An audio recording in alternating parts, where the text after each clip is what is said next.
always play with you.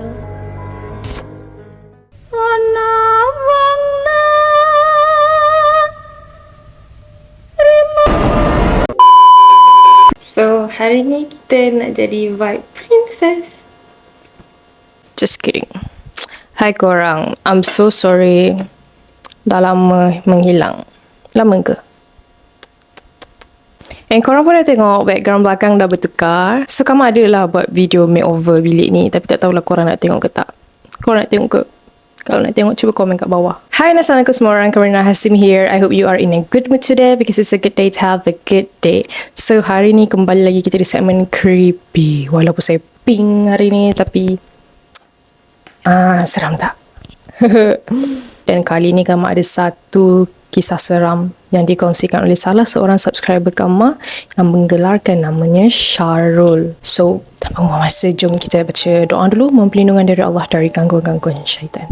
رب أعوذ بك من همزات الشياطين وأعوذ بك رب أن يحضرون.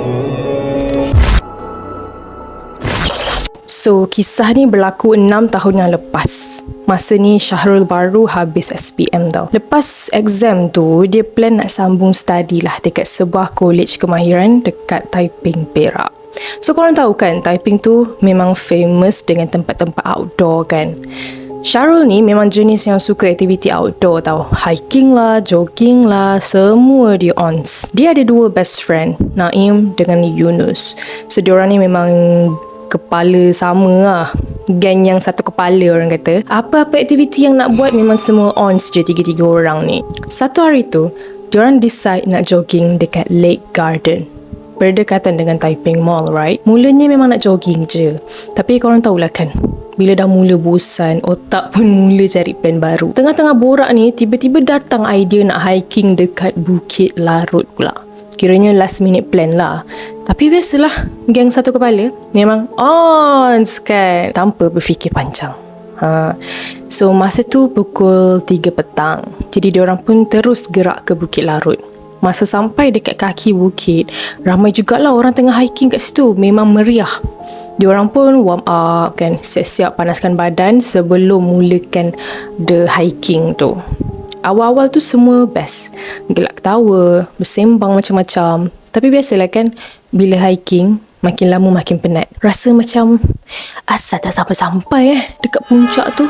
Tengah diorang hiking, tiba-tiba ada seorang perempuan Cina potong diorang tau. Dia pakai baju putih dengan topi. Relax je lalu sebelah diorang. Laju pula tu. Syarul dengan kawan-kawan dia macam, tak penat ke Minah ni? Tapi tak ada apalah, diorang biarkan je. Diorang teruskan hiking. Lama kelamaan, diorang perasan perempuan tu makin jauh tinggalkan diorang. Pelik. Bukit tu ada satu jalan je nak naik. Tapi entah macam mana perempuan tu hilang dari pandangan. Tapi Naim cakap, mungkin dia dah sampai puncak kot. Terus naik jeep ke apa kan. So, diorang pun abaikan je lah. Masa dah sampai dekat pertengahan bukit, diorang lalu satu rumah lama tau yang dipanggil Dom Melati. Rumah tu nampak usang. Semua perabot dalam rumah tu ditutup dengan kain putih. Walaupun hari masih cerah lagi time tu, tapi rasa seram tu memang dah mula terasa dalam hati diorang. Tapi biasalah, lelaki kan nak tunjuk hero, so diorang pun tak kisah je lah. Diorang pun teruskan hiking dan akhirnya sampai juga dekat puncak. Tapi masa tu dah petang korang. Orang lain semua dah nak turun naik jeep. Tinggal diorang bertiga je dekat atas puncak tu. Pelik juga sebab diorang still tak nampak perempuan Cina yang potong diorang tadi. Naim cuba sedapkan hati. Dia cakap mungkin dia dah turun pakai jeep. Tapi masing-masing dah start rasa tak sedar hati dah time ni. Lepas ambil gambar dekat atas puncak tu, diorang rehat kejap. And waktu maghrib pun dah tiba. Masa tu mulalah rasa sunyi dan sejuk lain macam je dekat atas tu. Jadi diorang pun carilah satu surau untuk solat kan. Dalam surau tu, Yunus nak tanggalkan kasut dan Syarul dengan Naim pula pergi ambil wuduk dulu. Tapi masa giliran Yunus nak ambil wuduk, Tiba-tiba dia menjerit. Syarul dengan Naim pun pusing lah tengok Yunus kan. Yunus tengah lari ke arah diorang, muka cuak habis. Lepas tu Syarul tanya, kenapa weh? And then Yunus jawab, aku nampak kelibat bayang nak tampar aku dari belakang. Syarul dengan Naim masing-masing pandang each other. Tak tahu nak cakap apa. Tapi Syarul cuba positifkan keadaan. Mungkin tu bayang kau je kot.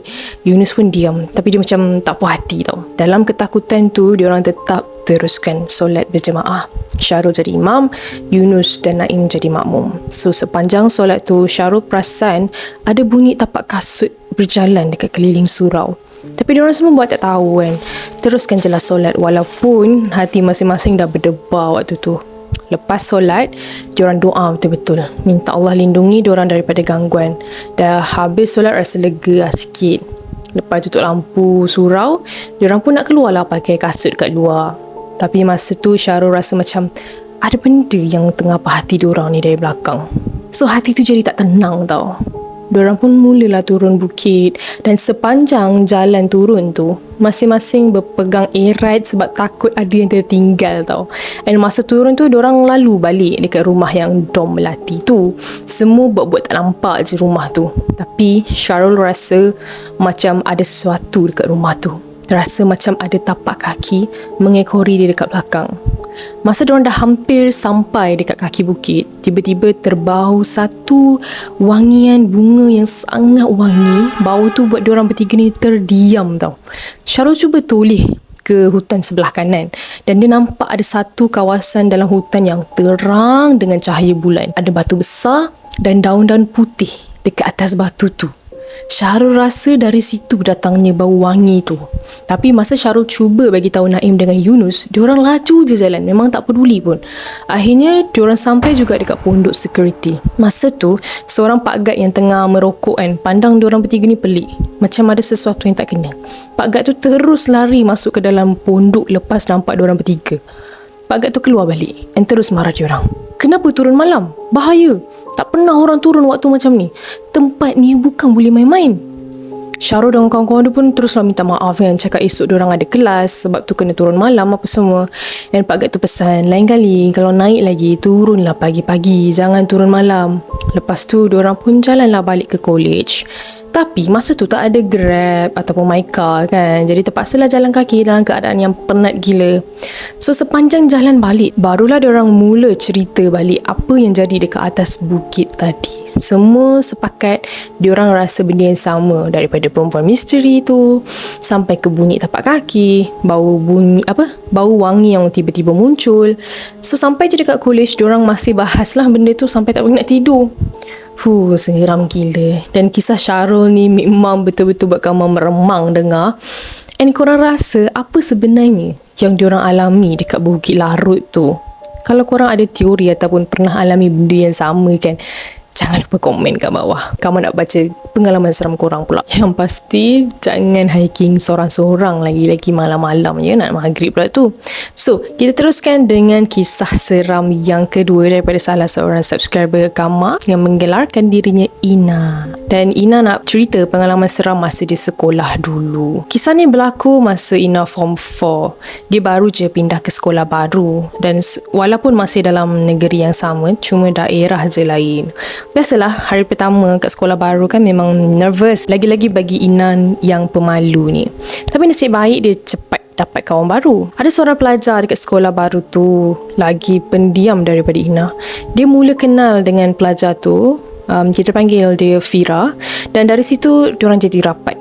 Fira ni duduk asrama sama macam Ina. Dan satu malam Fira ajak Ina tidur dekat dom dia. Sebab dekat dom Ina ni tak ada kawan yang sebaya lah.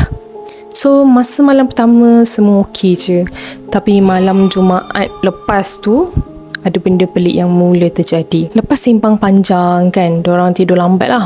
Lebih kurang pukul 3 pagi ya, Ina terjaga sebab terdengar satu bunyi yang pelik. Dia terkejut bila tengok Fira yang sebelum tidur ada dekat sebelah dia, tapi tiba-tiba sekarang dah ada dekat hujung kaki dia ya, dalam posisi yang terbalik. Rupa-rupanya bunyi yang Ina dengar tu datang dari Fira. Bunyi macam orang tengah tercekik ataupun minta tolong macam tu. So Ina cubalah kejutkan Fira, tapi makin pelik jadinya. Mulut Fira terbuka luas, keluar bunyi seram, tapi mata dia masih tertutup, badan dia terketar-ketar, dan walaupun Ina cuba tampar muka dia berkali-kali, Fira tak bangun juga korang. Satu dom tu dah kecoh dah masa tu. Junior-junior pun semua terbangun, tanya dekat Ina, apa yang jadi? Ina pun baca apa yang patut. Dan lepas lebih kurang 15 minit, suara tu pun hilang. Esok paginya, Ina jumpa Fira. Tanyalah dia kalau dia sakit ke kan. Tapi masalahnya, Fira tak ingat langsung apa yang jadi malam tu. Bila Ina cerita kejadian tu, Fira tak percaya dan rasa yang Ina ni mengarut. Sebab tu, lepas tu hubungan diorang ni makin jauh. Dan beberapa minggu kemudian, masa minggu exam, ada lagi satu kejadian seram yang berlaku. Masa tengah exam tu, Fira mula buat perangai pelik. Dan dia mula jerit dengan suara yang tak jelas. Cikgu terpaksa bawa dia ke bilik sakit dan uruskan dekat sana. Selepas kejadian tu, semua nampak normal balik lah. Tapi hubungan Ina dengan Fira tetap tak sama. Diorang jadi renggang disebabkan itu. Kadang-kadang Fira rasa macam benda-benda mistik ni tak ada kaitan dengan kita. Tapi bila dah jadi kat depan mata kan, mungkin tak salah lah kalau kita nak ikhtiar cari bantuan dan doa pada Allah kan. Dan kisah ni bagi Kamal mungkin buat korang fikir, adakah benda ni pernah jadi kat korang juga? So Kamal rasa itu sajalah. Thank you Ina sebab sudi kongsi cerita ni dengan kita semua. And kalau korang ada kisah seram ke, pengalaman pelik ke, jangan malu-malu share dekat email Kamal, kamarinawork29@gmail.com. So Kamal rasa itu saja video untuk hari ni. Thank you Syarul juga sebab sudi kongsi pengalaman seram yang bagi Kamal memang boleh ambil pengajaran dari situ. And thank you dah tengok video ni sampai habis. For those who are new to my channel, don't forget to hit the subscribe button below and turn on the notification bell so that you will not miss any video that I post. See you in my next video. Bye bye.